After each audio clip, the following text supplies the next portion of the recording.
I came across this article this morning and the title is How to Lose 100 Pounds the Safe Way. I think I'm uniquely qualified to comment on this because for those of you that don't know, I have lost over 100 pounds and I would argue I did it in a safe manner. I'm not very prone to illness, I ate properly, I didn't starve myself, I didn't follow any fad diets, I did it what I would argue the proper way, which was changing my lifestyle. So let's see what these people had to say about the article. I'm very interested to see what they consider the safe way and their tips to get you there. Let's see if I agree. All right, we're starting off with a good one. So the first tip for them is that you should track your calorie intake. I'm not gonna argue that that's not a good idea, but I don't think it's proper for everyone, especially myself. If you're like me and just can't be bothered weighing out food every time or opening up an app every time you want to eat and scanning all this stuff, it gets really confusing. And the way that I rationalized not tracking calories was that I knew I wasn't going to do that for the rest of my life. And it just added an extra level of burden on me that I didn't want. The whole weight loss process is hard enough to begin with. There's enough moving parts that you have to contend with. Adding in that extra bit of having to weigh everything and all that stuff, it's just one more thing that you add on that will make you quit because you don't want to do that every time. And I was right there with you. No, I'm not doing that. So instead of tracking my calories, what I did was just eat stuff that made sense to me. So rather than having junk food for lunch or eating out or ordering a pizza or that type of stuff, I would make it a point to only eat food that I make in my own kitchen. It's simple as that. You'll be surprised how much money people think that eating healthy is expensive. Eating out is expensive. Are you kidding me? The months that I eat out, I have so much less money. It's insane. If you just go to the grocery store, budget enough for your groceries, which I don't do a great job of, but if you do a better job of budgeting, buying stuff that you know is healthy, making it a point to eat it in the kitchen rather than going out for a $10 McDonald's meal every lunch, you will save money, you will lose weight because you're eating stuff. It's really hard to overeat if you're making yourself because you just don't want to make it that much, right? So if you, instead of tracking your calories, only eat stuff that you personally make, you will guarantee to lose weight. My first critique of the article is, it's not really a critique. It's, yes, it can work for some people, tracking your calories. If you need that type of do this, do that, then yes, track your calories. But it's not for everyone, not for me. Let's move on to the second. So their second point here is to increase your fiber intake.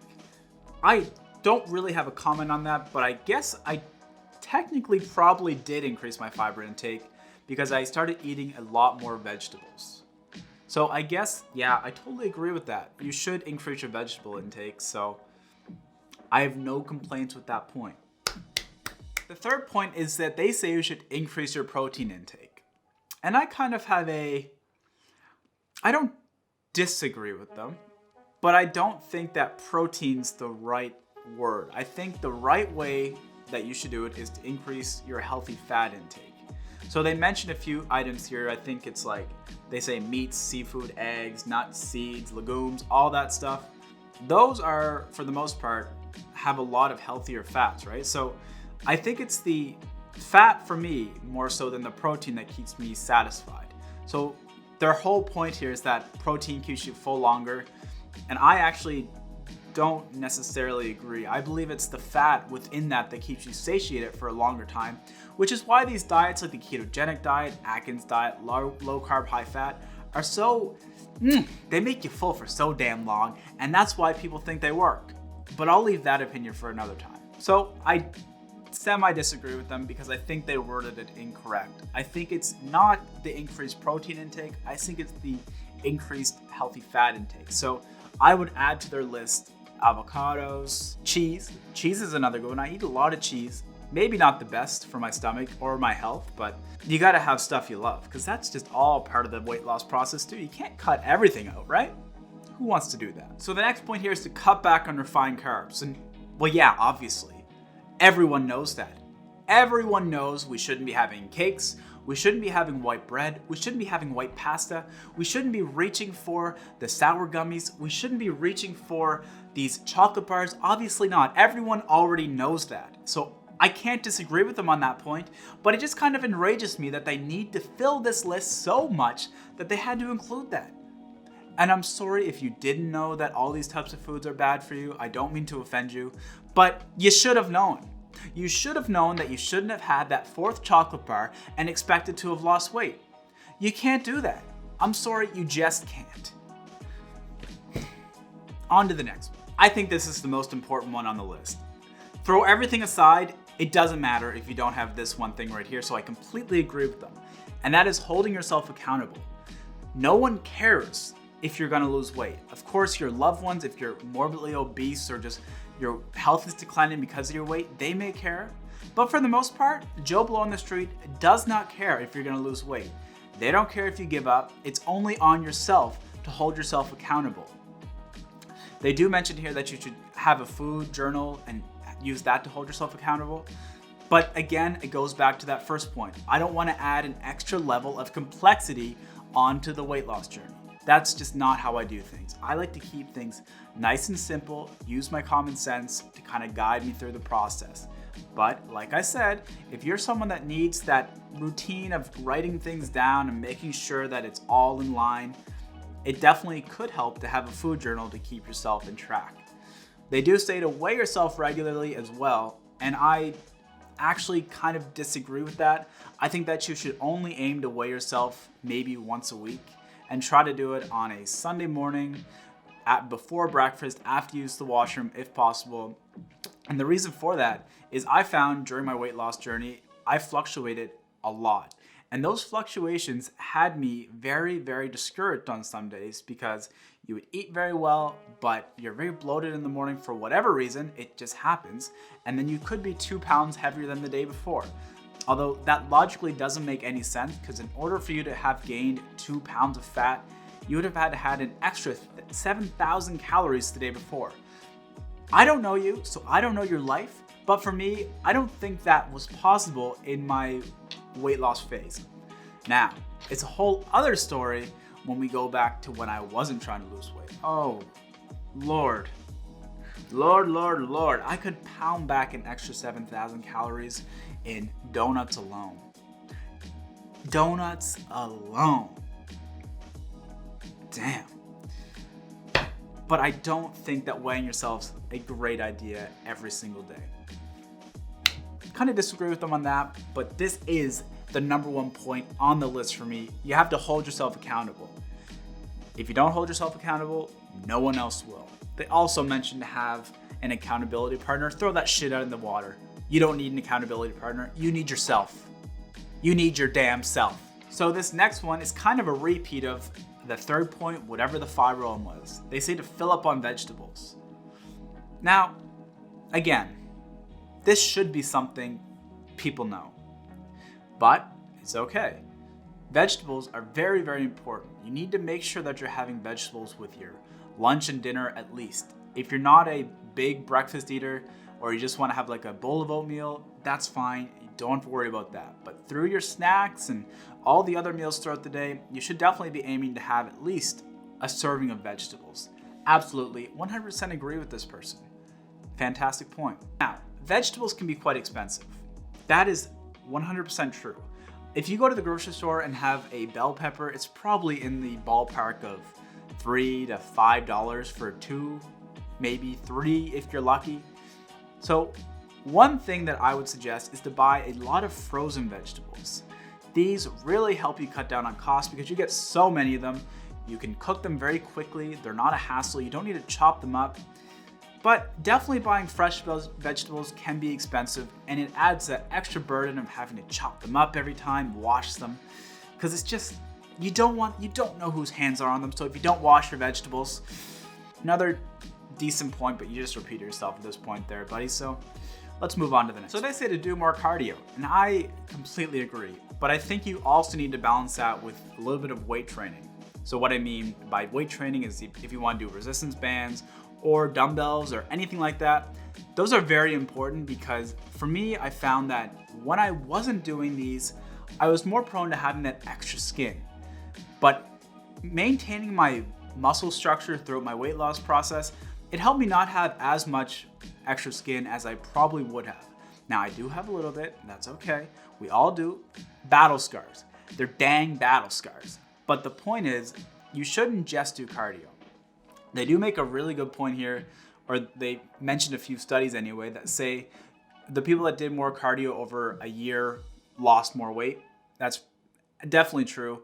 But I also want to add that if you're just starting out and you are overweight, that you should try not to run. You should really just start off with walking and the elliptical. That's what I did. I used the elliptical for, I'd say, 4 or 5 months before I started running, because I was just too heavy. I was over 300 pounds. What do you want me to do? My joints could not take that stress. So what I did is I used the elliptical every lunchtime, and then I did a little bit of weight training afterwards.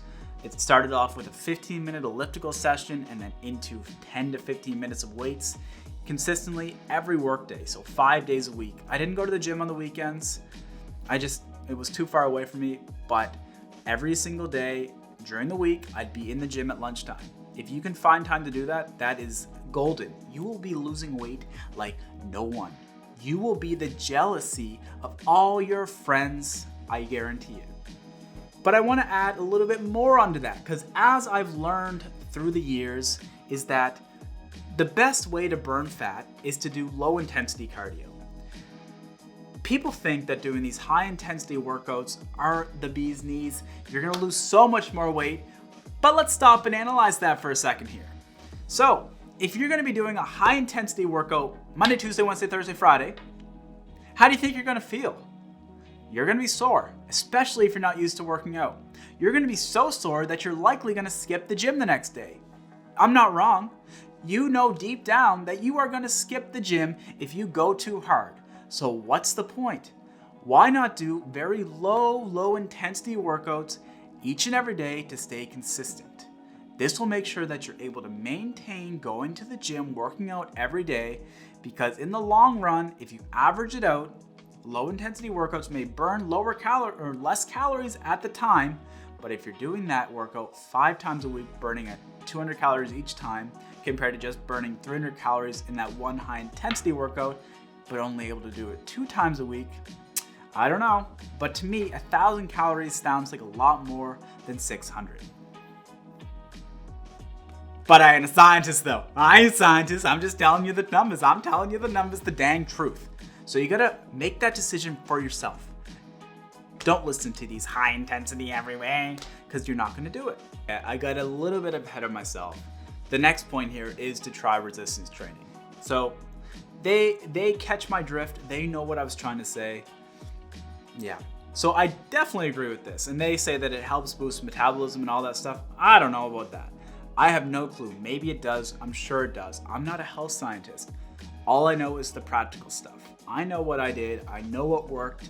And I want to pass that on to you guys, because it's really hard. And I want you to know that I'm here for you. And we will get through this together. You will be reached all your goals like nothing. So make sure to smash that subscribe button. This is another excellent point. Excellent point. Everyone give them a round of applause, because this is the creme de la creme. Practice mindful eating. Yes. You need to be aware of what you're putting in your mouth. It's so easy to just have a bag of candy sitting there and you just watching a TV show, enjoying it. And that's fine every now and then. But if that turns into a daily habit, you're gonna put on weight, and you probably know that. It's just not a good thing. So what they say is for you to be present in the moment, be mindful of what you're putting in your mouth. Just think about it, just swirl it around. Just know what you're putting in your mouth instead of being unconscious, eating.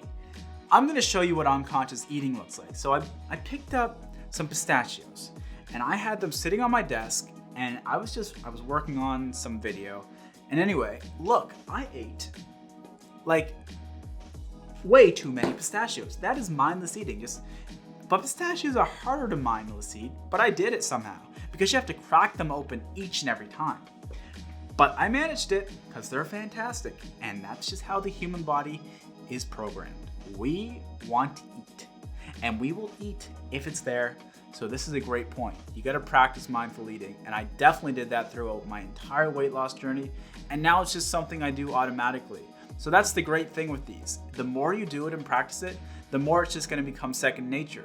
So it's going to be hard to start out, but just stick with it. I promise you will love it. Eventually, it's going to... I got to move on to the next point because I'm getting too excited. So this is a great point, but something I never did because I didn't really have a reason for it, and that is to consult a dietitian. They mentioned that people with complex medical issues should definitely consult a dietitian, and that is 100% true. If you have some underlying health conditions, diabetes, something with your cholesterol, just anything that you need to manage your food closely, definitely consult a dietitian before starting on the weight loss journey, because you will definitely notice changes, and you want to be making sure you're eating the right things for your own health and for your long-term success. Because you could lose a bunch of weight, but you could do it totally wrong. I've seen this so many times where people lose a massive amount of weight, they do so well, but then they just can't maintain it, whether they go too hard too fast, or they just lose motivation because what they were doing was a temporary fix. There's a bunch of different reasons why you may stop. And if you consult a dietitian to make sure that you're doing it the right way for you, that is fantastic. I definitely 100% agree with that. It's just something I didn't personally need to do, but do it if you need to. And so you're gonna lose a lot of weight fast, but it will level off and you will probably stay at the same weight I stayed at the same weight for a month. I was at 250 pounds for all of April of 2015. So I lost that initial 50 pounds very quickly. And then I stayed there for over a month, but I was doing the exact same thing. And I think that was kind of a detriment. So what I've read since then is that eating the same things, your body kind of gets used to that. But I'm not sure if that's entirely true. What I think it was just my body had lost so much weight up front and it was slowing down because it flushed out all that extra water weight. All the easy stuff was already gone. All that was left was the pure fat. So I had to make sure to keep myself in check every single time I weighed in. Just remind myself, you're doing the right things. If you stay on this path, you will be successful. There's no doubt about it. Just think about the process logically, and there's no way that you won't lose weight. Because you know deep down that eating vegetables, nice meats, healthy carbohydrates, if you eat that type of stuff, if you're doing a low carb diet, I don't know what you do because I've never done that. If you're eating like whole wheat breads, whole wheat wraps, that type of stuff, in normal portions, rather than eating out every single day, eating pizzas, eating all that stuff, you're bound to lose weight. It's just a matter of time. And the thing that you can take comfort in is, although you may not be losing a bunch of weight at the time, you're getting healthier because you're eating healthier foods. It's a win-win. So it may take time, but you're getting healthier. So it's well worth the investment. So overall, I think this is a reasonable article for someone who's looking to lose 100 pounds. They definitely have a couple things in there that I disagree with, but for the most part, it's excellent. And I'll leave a link to it down below so you can give it a read yourself. And if you want to see more videos about this type of stuff, about how I lost my weight and all these little tips that I can give you guys, make sure to leave a comment down below. I'd love to hear about your journey and where you're at. And if you have any questions, please do not hesitate to send me an email. I'll leave a link to it down below.